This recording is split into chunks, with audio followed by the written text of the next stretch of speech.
இன்னும் தமிழ் மொழியில மிக அற்புதமான பாட்டு.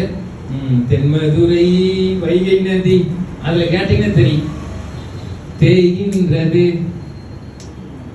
காதல் நிலா, தேயாதது ஆசை நிலா. அவ்வளவுதான். இந்த ஆசையை எப்போ நம்ம அறுக்கிறோமோ, தேயாத நிலா, தேயாத நிலாவை எப்போ நம்ம அறுக்கிறோமோ அப்போ எது கிடைக்கும்? பிறவாமை கிடைக்கும். அந்த பிறவாமையை பெற்றவர்கள் ஆசையை அறுத்த வள்ளலாறு, ரமண மகரிஷி, இது போன்ற முனிவர்கள். அடுத்தது நம்ம தெய்வம் தெய்வம். இப்போ ஐயா பேசுனது மிக முக்கியம். தொல்காப்பியத்தை தொட்டு உங்களுக்கு ஒரு 2 செய்தி சொல்லிடுறேன். தொல்காப்பியம் தெய்வத்தை 10ஓட 11 தான் வச்சுக்குது. அந்த செய்தியை நீங்க எத்தனை பேர் அறிஞ்சுக்கிறீங்கன்னு தெரியல. முதற் பொருள், கருப்பொருள், உரிப்பொருள், 3 பொருள்கள் இருக்கு.